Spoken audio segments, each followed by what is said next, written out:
ইতিমধ্যেই ওবিসি সংক্রান্ত বিজ্ঞপ্তি, রাজ্যের যে বিজ্ঞপ্তি জারি করা, নতুন করে তারা যে ভাবনা চিন্তা করছে যে 144টি সম্প্রদায়কে নতুন করে তারা ওবিসির আওতায় আনবে, সেক্ষেত্রে কিন্তু মামলা হচ্ছে আবারও।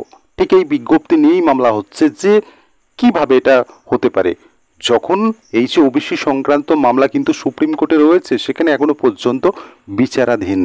আমরা জানি কলকাতা হাইকোর্ট এই যে 2010 সালের যে সমস্ত ওবিসি সার্টিফিকেট বানিয়েছিল রাজ্যের শাসক, সেক্ষেত্রে সেগুলোকে বাতিল করে দেয়। কারণ সেখানে অভিযোগ ওঠে সমীক্ষা মানা হচ্ছে না, নির্দিষ্ট একটা সম্প্রদায়ের মানুষকে ঢুকিয়ে দেওয়া হচ্ছে ওবিসির আওতায়, সেক্ষেত্রে যারা অ্যাকচুয়াল ওবিসি তারা কিন্তু বঞ্চিত হচ্ছে। সেক্ষেত্রে কলকাতা হাইকোর্ট প্রশ্ন তুলেছিল রাজ্যের উদ্দেশ্যে, এবং তারপরেই কার্যত কলকাতা হাইকোর্ট কিন্তু সেই সমস্ত ওবিসি সার্টিফিকেটকে বাতিল করে দিচ্ছে। 2010 সালের পরে যে সমস্ত সার্টিফিকেট বানানো হয়েছে সেগুলোকে সম্পূর্ণ বাতিল করে দিচ্ছে কলকাতা হাইকোর্ট, এবং সেই যে কলকাতা হাইকোর্টের রায়, সেই রায়কে চ্যালেঞ্জ করে রাজ্য যাচ্ছে সুপ্রিম কোর্টে।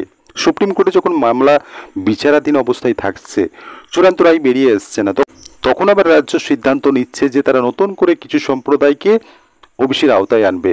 ঠিক সেই মুহূর্তেই কিন্তু আবারও মামলা হচ্ছে কলকাতা হাইকোর্টে। সেই মামলায় বিচারপতি রাজশেখর মান্তা আবারও নির্দেশ দেন যে এই যে বিজ্ঞপ্তি, সেটার ওপর স্থগিতাদেশ জারি করা হলো।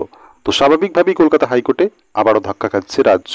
বিগত দিনে যেমন এক ধাক্কায় 2010-এর পরে সমস্ত সার্টিফিকেট বাতিল হয়ে গিয়েছিল, সেই রায়কে চ্যালেঞ্জ করে সুপ্রিম কোর্টে যাচ্ছে, সেখানে এখনো পর্যন্ত এই মামলা বিচারাধীন রয়েছে, এবং তারই মাঝে রাজ্যের এহেন সিদ্ধান্ত ওবিসি সংক্রান্ত বিষয়ে। সেক্ষেত্রে বিরোধীরা বরাবরই এই অভিযোগটা এনেছে, রাজ্যের শাসক একটা সম্প্রদায়কে একতরফাভাবে ওবিসির আওতায় ফেলে দিচ্ছে, যেটা উচিত নয়। স্বাভাবিকভাবে এই যে 2010 সালের পরে যে সমস্ত সার্টিফিকেটগুলো বানানো হয়েছে, সেক্ষেত্রে কিন্তু রাজ্যকে প্রশ্নের মুখে পড়তে হয়েছিল কিভাবে এটা সম্ভব।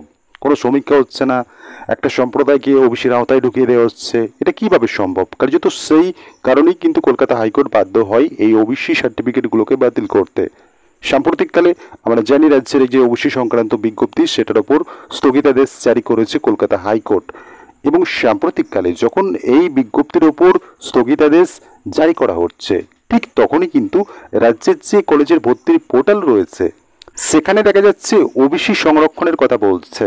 OBC A category, OBC B category, এই সমস্ত উল্লেখ থাকছে। ওবিসি এ, ওবিসি বি, এই যে সার্টিফিকেট, এই যে ক্যাটাগরিগুলো ওবিসি সার্টিফিকেটের, এগুলো কিন্তু 2010 সালের পরে বানানো সার্টিফিকেট।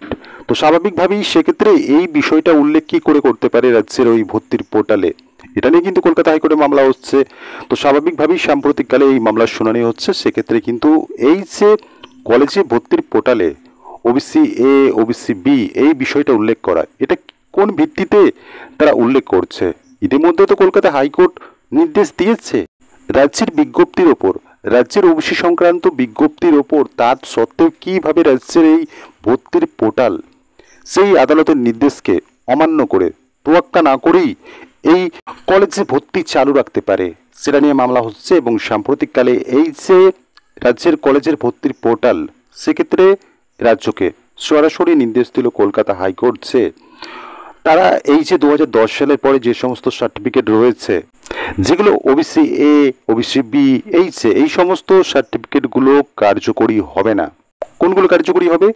ওই যে 2010 সালে যে 66টি সম্প্রদায় ওবিসির আওতায় পড়েছিল, সেই ভিত্তিতেই সার্টিফিকেট তৈরি হয়েছিল। সেই 2010 সালের আগে ওই সমস্ত সার্টিফিকেটই কেবলমাত্র সংরক্ষণের জন্য গণ্য হবে, সেগুলোই কিন্তু বৈধ।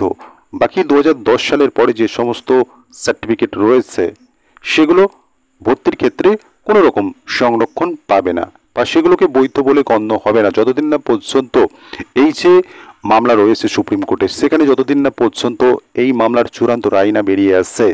সেখানে কি রায় দেবে সুপ্রিম কোর্ট, কি রায় দেবে, কি মতামত দেবে, সেটা তো ভবিষ্যতই বলবে। এখনো পর্যন্ত যেহেতু সুপ্রিম কোর্ট কোনো চূড়ান্ত রায় দেয়নি, সেক্ষেত্রে রাজ্য কোনো রকম সিদ্ধান্ত নিতে পারে না। এই জিনিসটা কিন্তু কলকাতা হাইকোর্ট বিগত দিনেও বলেছে, এখনো বলছে।